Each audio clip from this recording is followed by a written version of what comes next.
अब तैयार हैं सिम्मी। वो नॉक करके अंदर दाखिल हुआ तो महबूब सा रह गया। मेरून नफीस जहरी कढ़ाई वाले शलवार कमीज, चानों पर मेरून शॉल ओढ़े, सर पर खूबसूरत मेरून सर को वाले दुपट्टे को हिजाब स्टाइल बांधे। वो उसकी दुनिया में उधम मचा गई। ये सूट उसी ने लाकर दिया था और उसे मालूम नहीं था कि उस पर इस कदर खूबसूरत लगेगा। कदम हुद बहुत उसके समेत उठे, पास से कम होते गए और सिम्मी की धड़कनें ज़ेर ज़बर। हाँ, उससे झिझकते सर हिलाया और कलाइयों में चूड़ियां पहनने लगी थी, पर पीछे से उसे हजार में लेते आरिफ ने उसके हाथों को रोक दिया। ये मैं कर लेता हूँ। उससे झुककर उसके कान में सरगोशी की। सिमी का चेहरा हया की लाली से सुर्ख पड़ गया।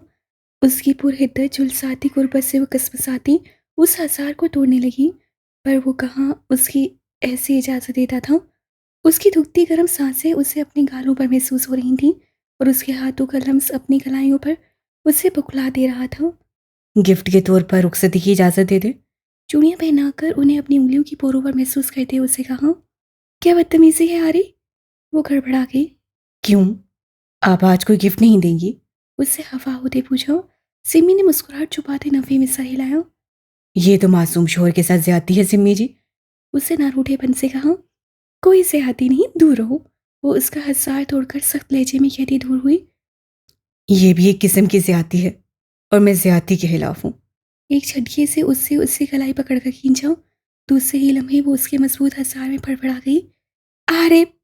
वो गुस्सा होती उसके सीने पर खूनियां टिकाकर दूर करने लगी। आरिफ की जान, गंभीर लहजे में कहते वो उसके माथे पर लब रखकर जैसे पीछे हटना भूल गया हो। सिमी ने बेसाख्ता आंखें मूंदी। उसका लम्स उसके दिल की दुनिया बदल रहा था। वो खामोश होती मजम्मत तर्क कर गई। क्या तुम्हें पछतावा नहीं होगा? उससे तल्ख लहजे में सवाल किया। आर्य मुस्कुराया। क्यों भला? हीरा पाकर जोहारी क्यों पछताएगा? उसका चेहरा हाथों के प्याले में भरकर वो बोला, तुम कभी संजीदगी से अपनी और मेरी उम्र पर सोचना। उसकी नमी आवाज उभरी। सिम्मी, क्या मैं अपना दिल निकाल कर आपके कदमों में रख दूं? फिर आप यकीन करेंगी कि मुझे ना आपकी उम्र से फर्क पड़ता है ना माजी से। मौन वो संजीदा होकर थका थका सा बोला। क्यों? आगे क्यों तुम्हें फर्क नहीं पड़ता आरिफ? वो नीची आवाज में ऐसे ऐसे चीखी। क्योंकि मैं आपसे मोहब्बत करता हूँ और मोहब्बत को आपसे बेहतर कोई नहीं जान सकता। आखिर आप भी किसी से मोहब्बत करती हैं। उसके बाजू को पकड़कर आरिफ ने उसका रुख अपनी तरफ किया और अपनी मोहब्बत का एहसास दिलाते उसने आलम की मोहब्बत का हवाला दिया कि वो साकित से उसे देखती रह गई। हाँ, मोहब्बत इंसान को बेबस अंधा कर देती है। मेरी खुशियाँ आपके हाथ में है जिम्मी जी। मैं आपको मजबूर नहीं करूँगा कि मुझसे मोहब्बत करें या ज़बरदस्ती करूँगा। ज़बरदस्ती ही तो आए हो। उससे जिताया। आरिफ हंस पड़ा। ज़बरदस्ती मोहब्बत नहीं करवा रहा। बस ये जान लें, अगर आप मेरे साथ ना भी रहीं तो आपके साथ मेरा नाम हमेशा रहेगा। उससे झुककर उसके नाक के करीब गाल पर अपनी नाक सहलाई। उसके परफ्यूम की खुशबू थुकती आग मानिंद गर्म सांसें उसे अपने सांसों में उतरती महसूस हुई। मेरी बस एक ही ख्वाहिश है कि कोई मुझे भी चाहे। वो बोला तो सिमी ने हैरत से आंखें खोलकर उसे देखा। तुमने मुझसे ज़बरदस्ती निकाह किया है? उसने उसे उसके गलत अमल का एहसास दिलाया। मैं मजबूर था, जानता था आप कभी मुझे नहीं चाहेंगी। आपकी जिंदगी में आलम के सिवा कोई नहीं आ सकता। मजबूरन मुझे ज़बरदस्ती आना पड़ा। वो नादिम सा होकर बोला। सिम्मी जी, इतना तो जान लें कि मैं नफ्स परस्त नहीं हूँ, ना ही आपकी खूबसूरती पर बहका हूँ। खूबसूरता लहजे में कह रहा था। सिम्मी सर झटक करेगी और उसके तेवर देखते आरिफ ने गहरा सांस वाला। चलें, तैयार हैं तो थोड़ा वेट करें, मेहमान आते ही होंगे। वो कहकर चला गया, पर सिम्मी ने देखा उसकी आंखें कितनी बेबस थीं। कुछ यूं कहना चाहती थी कि वो बस मोहब्बत का मारा है। सिमी थक कर बेड पर बैठी। वो जानती थी कि उससे मोहब्बत करता है। वो ये भी जानती थी कि इसी मोहब्बत में उससे सब कुछ भुला दिया है, हत्ता कि उसकी उम्र को भी। उसके बीते माजी सब कुछ भुलाए वो बस उसे चाहने लगा है। और उसकी शिद्दत से भी वो वाकिफ थे कि वो पागल हो गया है उसकी मोहब्बत में। पर उसे डर था कि अगर ज़िंदगी के किसी मोड़ पर उससे किसी तरह सवालें नसें उठाईं तो उसी लम्हे सिमी मर जाएगी, बल्कि अपनी ही नज़रों में गिर जाएगी। पर वही उसकी मोहब्बत कह रही थी कि ऐसा कभी नहीं होगा, तुम्हें यकीन करना होगा उस पर। और दिमाग मुसलसल नफ़ी कर रहा था कि मोहब्बत पर भरोसा मत करना, वो किसी भी पल रुसवा कर देगी सिमी को। या अल्लाह, मैंने सब आपके हवाले कर दिया है। आप जो भी फैसला कर लेंगे मुझे आंखें बंद करके मंजूर होगा। वो अपने रब से हम कलाम होती शॉल दुरुस्त करके रूम से बाहर आई। घर पूरा बदला हुआ था, बल्कि किसी दुल्हन की तरह सजे महल का नक्शा खींच रहा था। पर वीरान, जिसमें एक दो अफराद के अलावा कोई ना हो। आरिफ कहाँ गया? नीचे आकर उसे वहां न पाते उससे मुलाजमा से पूछा। उसे कुछ अजीब अजीब सा महसूस हो रहा था, जैसे वो उससे कुछ छुपा रहा है। कुछ तो होने वाला है। अगर उसकी बर्थडे होती तो कुछ तो होता, कोई सेलिब्रेशन, कोई दोस्त, कुछ मेहमान या केक ही। पर यहाँ तो माहौल ही अलग था। सिर्फ घर की सजावट बदली थी। उसे सजाया गया था, वो तैयार होकर गायब हो गया था। उसकी धड़कनें अचानक बदली थीं। हाथ पांव अनजाने एहसास से कांप रहे थे कि वो मुलाजमा की खोजी नसों से बचती खामोशी से लाउंज में आकर सोफे पर बैठ गई। उसके पीछे पीछे मुलाजिम परेशानी से उसकी हालत दिखती आई। मैम, सर ने जाते हुए कहा था आप इंतज़ार करें। उससे मुंह होकर जवाबन कहा। सिमी ने सर हिलाकर बगैर जवाब दिए उसे जाने का इशारा दिया, तो वो सर हिलाती वहां से चली गई। और सिमी लफ्ज़ इंतज़ार पर पूरी सुन हो गई। ये इंतज़ार वो किसी और का नहीं, बस एक ही शख्स का कर रही थी। तो क्या? सोचकर उसका दिल धड़का। बावजूद तो वो थी ही। इसी दिल की ख्वाहिश पर लब्बैक कहते लबों पर खुद बहुत सूरह यासीन का वर्ड शुरू कर दिया। उसकी हालत जो गैर होने लगी थी। ये इंतज़ार सिर्फ वो नहीं, उसकी सांसें कर रही थी। उसके दिल का इंतज़ार था आलम। कब आएंगे? दाद ने बेचैन होकर पूछा। उसे बेसब्री से सैर, उसके बेटे और रोलैन का इंतज़ार था। उनकी गैर मौजूदगी में जैसे दुनिया ही सुनी हो गई थी। सब कुछ बिखर सा गया था। सब अलग और बिखरे हुए। उनके ही दम से रौनक थी। और दाद, वो रौनक वापस चाहता था, जब सब साथ होंगे एक बार फिर। और इस बार तो रौनकें दुबाला हो जाएंगी, क्योंकि इस बार एक नया फर्द, नया बॉस जो आ गया था। हालत तो ऐसी हो रही है जैसे तुम्हारा महबूब आ रहा हो। आरिफ ने महसूस होते तन से कहा। अस्तगफिरुल्लाह, कैसी नहूसत वाली बातें कर रहे हो। ये मेरा महबूब बना तो मैं तुम्हें दूसरे दिन हॉस्पिटल के बेड पर मिलता। उसे छुरछुरी लेकर कहा। आरिफ का फल्क शफाफ कहका सबको हंसने पर मजबूर कर गया। वो तो ब्लाइंड ब्यूटी थी, इससे शायद उस पर रहम आ गया होगा। उससे मुंह बनाते कहा। आरिफ ने जाने कैसे कहका दबाया। वैसे सबसे बड़ा था और जल्दी साबित भी कर दिया। अब तुम कब खुशखबरी दे रहे हो? उसे साई के बेटे की समेत इशारा दिया।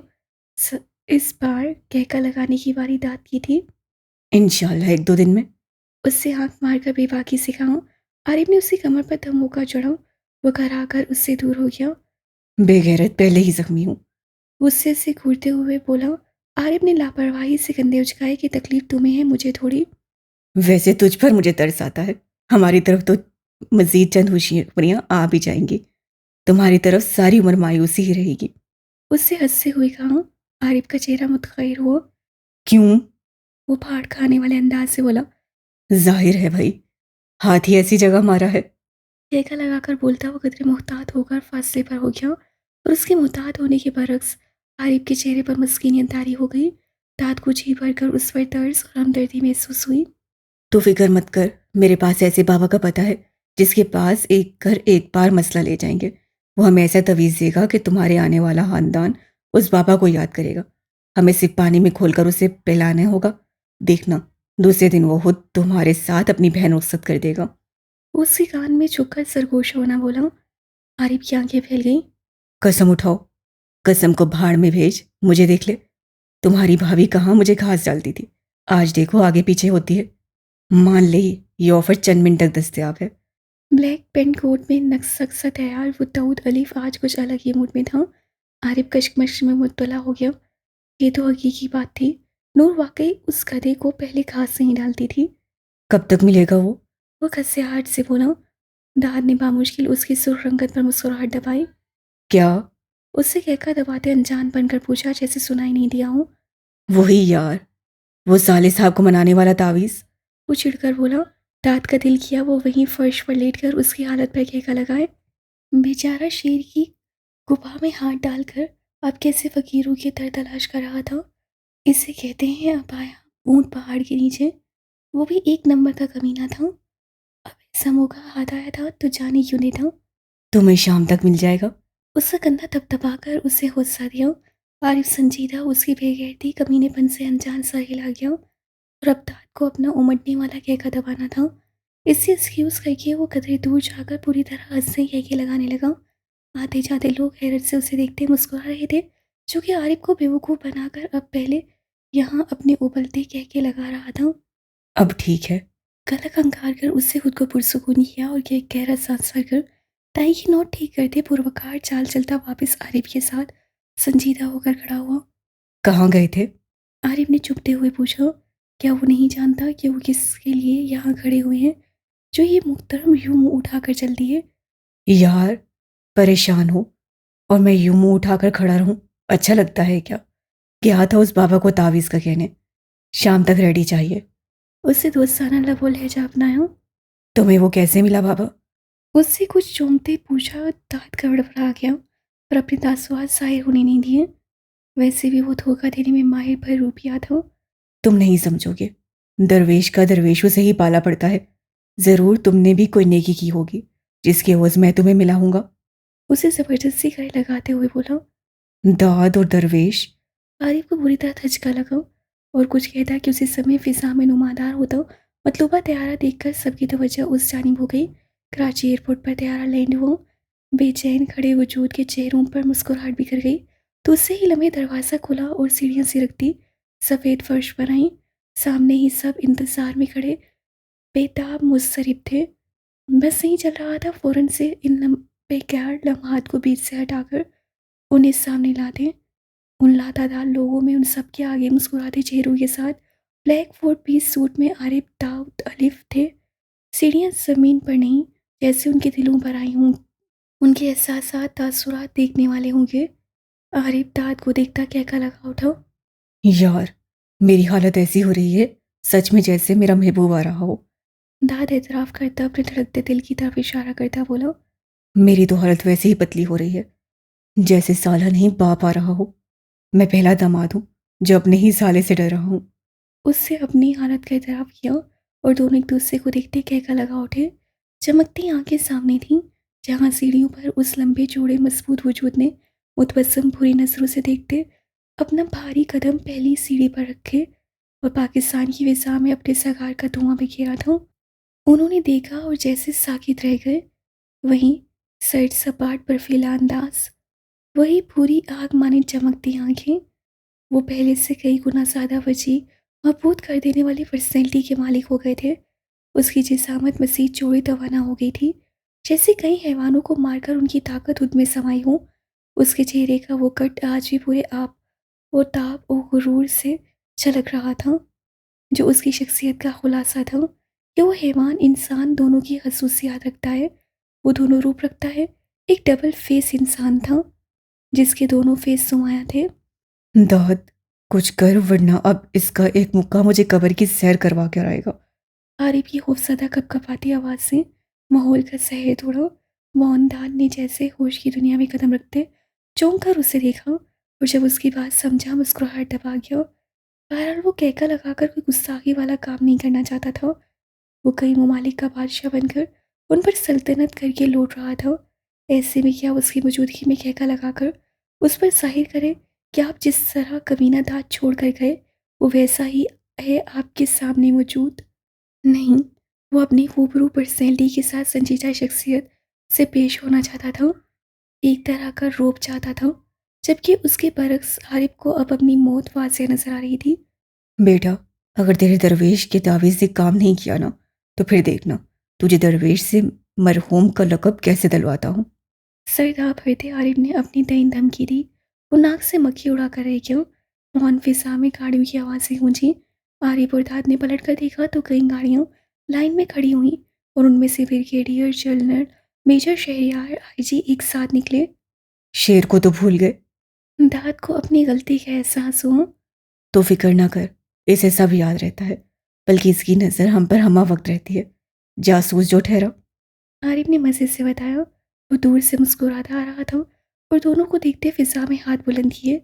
ये लानत का इशारा दे रहा है या सलाम का? उसी खोली उंगलियां देखते दाद ने उलझकर पूछा। मैं तो सलाम ही समझूंगा। कुछ भी हो, तुम चाहे तो लानत समझ सकते हो, तुम पर सूट करेगी। आरिफ ने दाद नकोस से कहा। दाद के माथे पर बल पड़ गए। तुझे तो मजनू देख लूंगा। वो बेजो दाब खाता कुलस गया। जब तक वो सब करीब आ चुके थे, उनसे मसाफा करके वो सामने मुतवज्जा हुए, जहाँ ज़मीन पर खड़े उसके इंतज़ार में अफराद अजीज़ों पर एक सरसरी सी बुरी नज़रें घुमाकर उससे एक हाथ में सिगार पकड़े, दूसरे को अंदर की समेत किया, जैसे किसी को सहारा दिया हो। दूसरे ही लम्हे उन्होंने देखा, एक गुलाबी ग्लव से मुकीद हाथ उसके चौड़े हाथ मजबूत हाथ में आया। मुतबस्सम नजरों से थाम कर सईद आलम ने उसे अपनी समेत किया। सबके दिल जैसे थम गए। क्या स्टाइल है? दाद ने आँख करते कहा। स्टाइल क्यों नहीं होगा? बीस्ट अपनी ब्यूटी को फतह करके जो लौट रहा है। उनके बीच आते शहरियार ने अपने मखसूस लहजे में कहा। बीस नहीं, फतेह आलम है। दाद ने फखरिया कहा। शेर धीरे से हंसकर कबूल किया। सच ही तो था, वो जानता था। गुलाबी आरशी घेरेदार लहंगा चोली, जबकि बॉर्डर पर जर और नगीनों के भारी काम किया हुआ था, जो दूर होकर आंखों में चमक रहा था। पहने बड़े से गुलाबी भारी दुपट्टा, जिसका भारी सर नगीनों से बॉर्डर आगे घूंघट की तरह निकला गया था। बकिया सारा गुलाबी दुपट्टा नगीनों सर के छोटे छोटे फूलों से सजा था। एक हाथ उसके हाथ में दिए, दूसरे में गिफ्ट किए हुए सुर्ख गुलाब का बुके थामा हुआ था। गुलाबी हिल में मुकेश सफ़ेद पाँव उसके कदम के साथ साथ मिलाया था। उन दोनों के लबों पर गहरी मुस्कुराहट बिखरी। वो किस तरह अपनी ऐन को छुपाता था? एक सोच ने उन्हें उसका असीर कर दिया। वो हर नामुमकिन को मुमकिन बनाकर अपनी ऐन को छुपा लेता था। आरिफ उसकी जानिब कदम बढ़ाते हुए सोचने लगा, जबकि एक दूसरे की कदम से कदम मिलाते एक संगत में वो सीढ़ियां तय करके फर्श पर आ गए थे। पाक की सरजमीन पर कदम रखते ही उससे फिजा में गहरा सांस भरा। वेलकम बैक टू सईर आलम। कई आवाज़ें उनके कानों से टकराईं। मोहन इससे पहले वो आगे बढ़कर उन तक पहुंचते, तीन वजूद लंबे ढाक भरते एकदम से उनके सामने आकर रुके। गुरुलैन का सर झुका हुआ था, पर उसके बावजूद उनकी महक से वो जान चुकी थी, एक को छोड़कर बाकी दोनों वजूद उसके अपनों के हैं। मदीना मनव्वरा की ज़ियारत के बाद साहिर उसे पॉलर ले गया था। वहाँ से उसे ब्यूटिशियन ने तैयार किया। गुरुलैन तो अपना अक्स देखते मबहूत हो गई थी। जहाँ तक उसे याद था, उसकी आंखें स्याह थीं, नूरुलैन जैसी। फिर ये ओशन नीली आंखें। वो घबरा गई, कहीं अब साहिर उसे ठुकरा तो नहीं देगा, क्योंकि वो खामोश था जब से उसे देखा था। उससे अपने सरापे पर नजर डाली, कहीं वो कहीं से चेंज तो नहीं हो गई। पर नसीब मायूस होकर लौट आई। कहीं कोई ऐसा नुक्स नजर नहीं आया जिसे साहिर की खामोशी का राज हासिल हो। उसकी आंखों में साहिर का सरापा लहरा हो। उसकी धड़कनें बेतरतीब सी हो गई थीं। जब जब उसके दिमाग की लहरों पर साहिर आलम वो जुनून हेज गुर्बतें याद आती, वो लर्ज जाती। उसका पूरा वजूद पसीना हो गया और घबराहट में हालत ऐसी है कि ब्यूटिशियंस घबरा कर एसी की कूलिंग बढ़ाए उसे संभालने लगी। अचानक उसका दिल बेईमान हुआ कि वो जाने लगा कि उसे कहीं दूर जाकर छुपा दे। पर क्या वो उसे छुपा सकती थी? इस सोच ने उसे शर्मिंदा कर दिया, क्योंकि वो उसके सामने जब जब आई बिल्कुल दब सी गई थी। कहाँ वो उसे इस दुनिया से छुपाए? उसे जी भर कर अपनी बेबसी पर रोना आया। आंखें छलक पड़ी। कुछ भी था, वो आंखें अब उसकी थीं। उसके हाल पर छलकने वाली, उसके गम दुख बेबसी को महसूस करने वाली, उसके वजूद का एक हिस्सा जिसने उसे मुकम्मल किया, उसके आलम को देखने का सुकून बख्शा। उसे बेसाख्ता सबको नज़रअंदाज करते अपने आप को उस आईने में हर तरफ से देखा। उसकी बेचैनी तड़प पर वो ब्यूटिशियन मुस्कुरा रही थी। उससे अपना अक्स आईने में देखा और आलम को पास महसूस किया तो किस कदर चीप गई। उसका अंदाज़ा उसे उन लड़कियों के कहकों से हुआ। इस सारी सूरत हाल को मुलाहिजा करती लड़कियों ने उसे थाम कर यकीन दिलाया कि उसका शोहर उसे ही चाहता है। हूर ने उलझकर पूछा, तुम लोगों को कैसे मालूम? उर्दू से वाकिफ थी, इसी हूर को सहूलत हो रही थी। उन्होंने बताया उसके शोहर का जुनून कि कैसे वो उसकी ज़रा ज़रा सी बात पर भी हजार हिदायत दे रहा था। उस पर उनकी ज़रा सी पसंद सुनते उन्हें बुरी तरह झिड़क दिया कि जैसा वो चाहता है वैसी होनी चाहिए। उनकी एक भी पसंद की चीज़ उस पर नहीं लगनी चाहिए। वो हुरूलैन को यकीन दिलाने लगी कि उनका जोड़ परफेक्ट है। वो कम नहीं, एक हसीन गैर मामूली हुस्न का मुजस्समा है। वो मुस्कुरा दी, क्योंकि उसकी पोजेसिवनेस से वाकिफ थी। मतलब कुछ वजह से वो खामोश है।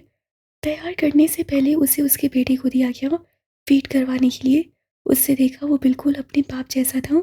सिर्फ हंसने पर उसके गालों में अपने जैसे डिम्पल्स नुमाया हो रहे थे। उसकी भूरी आंखों में चमक ही अजीब थी, अलग ही, जिसे वो समझने से कासिर थी। उससे तो आज तक महसूस किया था।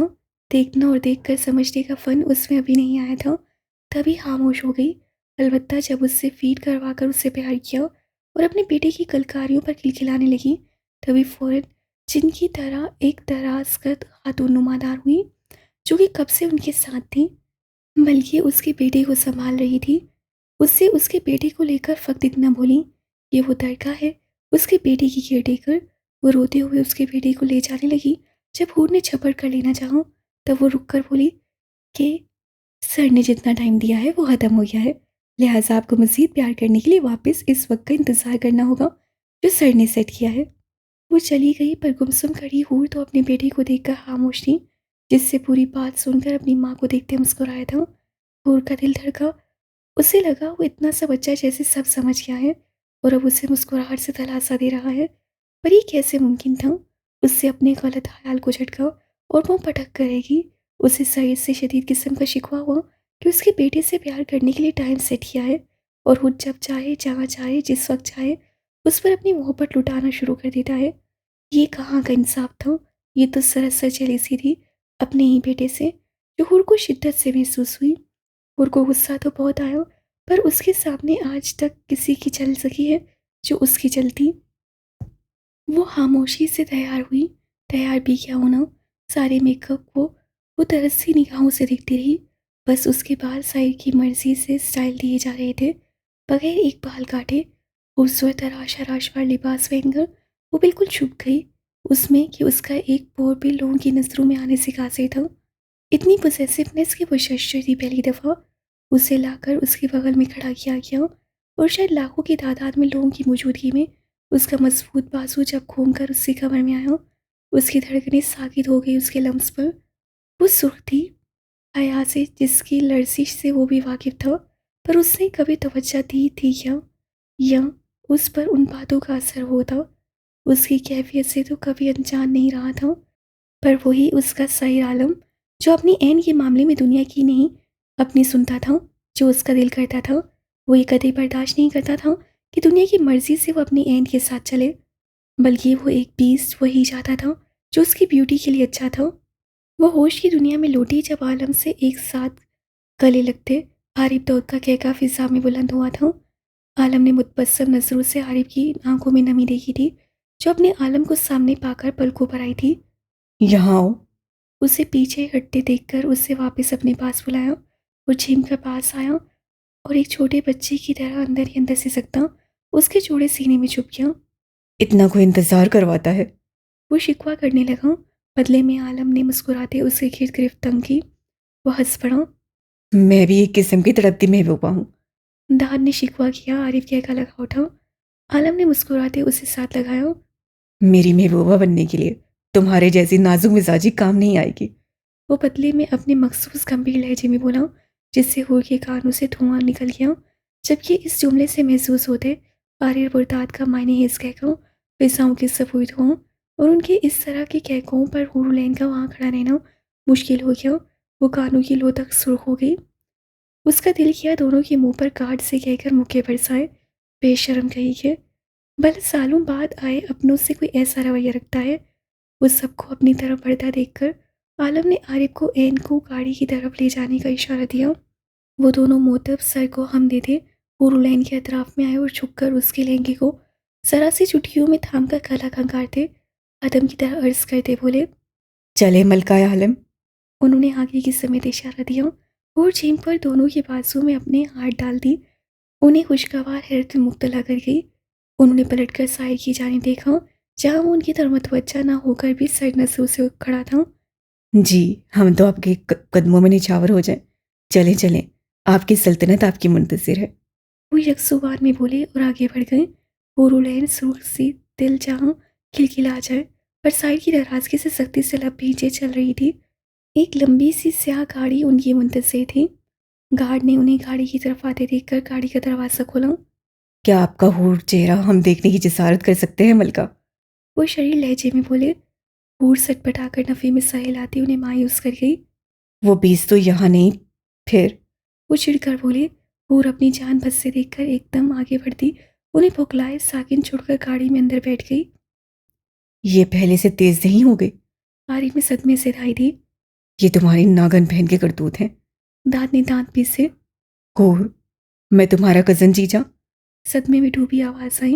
वो ऐसे अनजान बन गई जैसे बहरी हो। ये हमारी हूर नहीं, हमें देखने दे इसका चेहरा, कहीं वो किसी और को तो नहीं उठा कर लाया। दरवाज़ा बंद होते देखकर वो सदमे तकलीफ की कैफियत में से दो चार बोला। मोहन दाद ने अचानक उस पर हमला किया। एक जोरदार मुक्का उसके मुंह पर चढ़ते आरिफ को लड़खड़ाता बुखलाया हुआ छोड़कर वो पीछे टर्न घूमता वापस भागा। खबरदार उसे छुआ भी, मैं तुम्हारा कत्लेआम कर दूंगा बेगैरत। आरिफ संभल का दाड़ा और सबको बुखलाए घबराए छोड़कर उसके पीछे ही भागा। उनके वहां से भागने पर ही बुलेट प्रूफ सईर आलम की गाड़ी में बैठी हुरुलैन की गाड़ी का दरवाज़ा नॉक करके दरका ने उसकी गोद में सोए हुए बेटे को डाला। वो गाड़ी के दरवाजे को लॉक कर दिए। हुरुलैन का लम्स पाकर उससे अपनी पूरी आंखें उसकी रोशन आंखों में डाली और एक खिलखिलाती कुलकारी मारी। मेरा मासूम सा बेटा। वो अपने सीने में भींचकर पाँवों में छुपा गई। दरका यूरोपियन मशहूर कंगफू और किक बॉक्सिंग लेडी थी जिसे साहिर ने हाथ जोड़ पर अपने बेटे के लिए हायर किया था। इस जॉब को उससे अपनी सादत अकीदत से कबूल किया, बल्कि फ़ौरन इस ड्यूटी को ज्वाइन करने की दरख्वास्त भी कर दी। फिर भला साहिर को क्या इतलाफ हो सकते थे। उससे बुला लिया उसे सऊदी अरब में ही।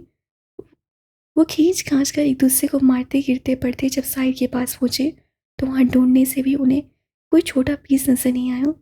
कहाँ गया फितना? वो दोनों साहिर को सर से पैर तक जांचते तैयारी में देखा है, पर उन्हें पूरे एयरपोर्ट पर कहीं नहीं मिला। वो कहाँ गया? उन्होंने परेशान बुखलाहट दुख से सोचा और एक दूसरे से रस्से चुराने लगे कि उनमें एक को उसे पहले ही ढूंढना चाहिए था। सईर आलम का बेटा कहाँ है? आरिफ भागकर गार्ड के पास गया जो सही के साथ ही आया था। वो मिस दरका के पास। मुंहतप होकर बोला। दोनों ने उलझकर एक दूसरे को देखा फिर उसे। ये मिस दरका कौन है? उन्होंने नासमझी से पूछा, जबकि दोनों के हाथापाई से मुंह से खून निकल रहा था जिसे वो रुमाल से साफ भी कर रहे थे। बेबी की केयर टेकर, अभी उन्हें मैम के पास ही लेकर गई हैं। गार्ड ने उन्हें पहले के अंदाज में जवाब दिया। चल देखते हैं, दरका शरका मरका चलाकू कौन है जिससे हमें अपने छोटे पीस से दूर रखा है, फितनी कहेंगी। दान ने लड़ाई के अंदाज से बाजू फोल्ड की और गाड़ी के समेत खतरनाक अंदाज से बढ़ा। उनके पीछे ये सारे सबसे मुसाफा करके अलविदाई कलामात करते मुस्कुराते गाड़ियों समेत बढ़े। उन दोनों की बेचैनी उसकी आंखों से छुपी हुई नहीं थी। हु इज डरकोला, आई मीन दरका? गाड़ी के पास पहुंचते उन्होंने गुस्से से किस कदर दहाड़ कर पूछा। गार्ड घबरा गए। क्या है? भारी किसी कदर सख्त आवाज पर दोनों आसपास की बजाय गाड़ी के टोर की तरफ देखा जहां स्याह माइल रंगत वाली कोई चौड़ा लंबा फैला वजूद उनके सामने बाजू सीने पर बांध कर खड़ा हुआ। उसके सर पर छोटे छोटे बाल थे और स्याह गहरी गुस्से भरी आंखों से दोनों को देख रही थी।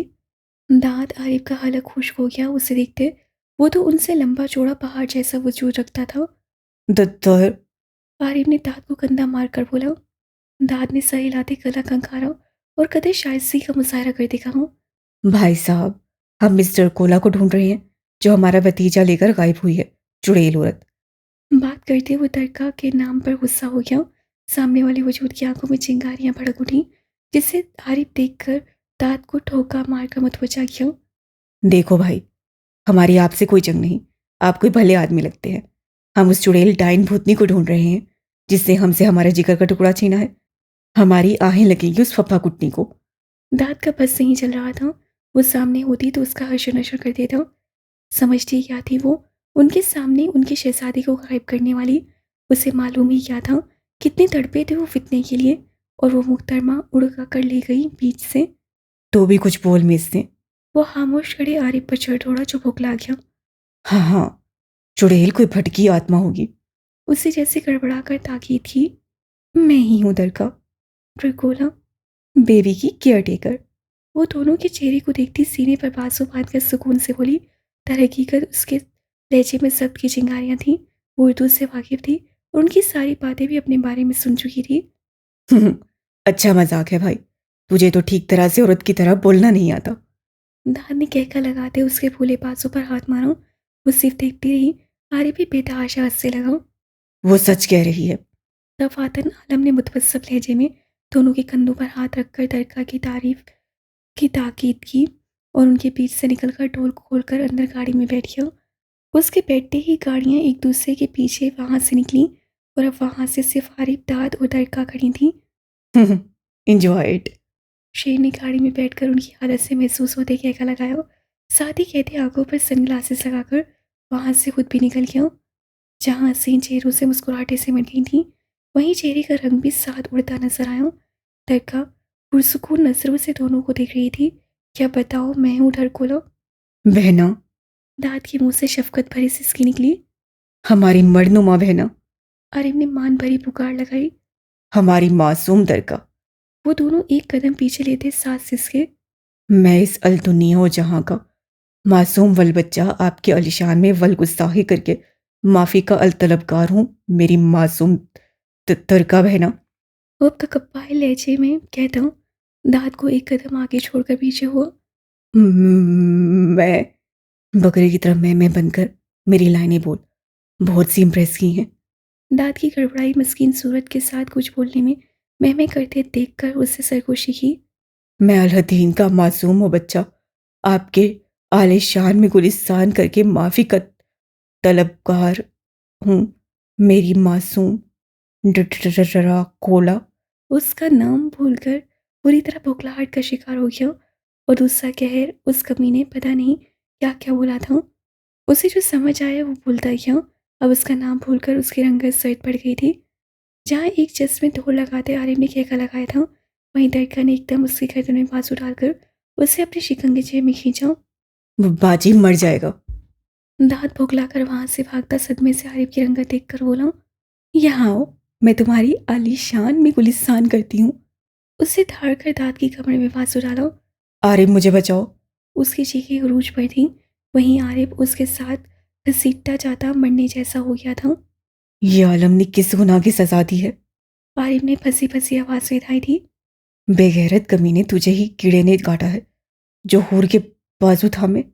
दाद ने गुर्रा कर कहा और दरगाह को मुक्का बरसाने लगा, जो सुकून से उन्हें घसीटते हुए जा रही थी। आरिफ जानी, मुझे लगता है मेरी इज्जत खतरे में है।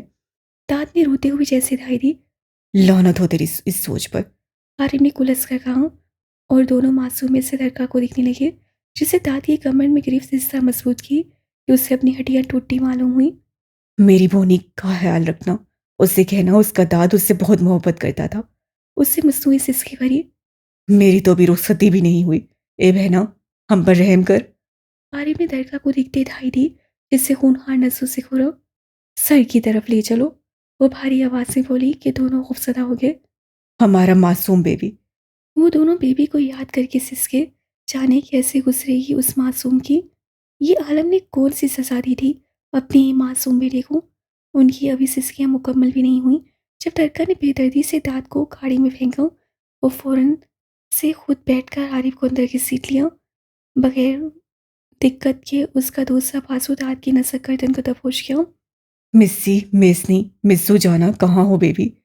आरिफ को शिद्दत से अपनी बहन की याद आई। ऐसी बलाओं को वही संभाल सकती थी।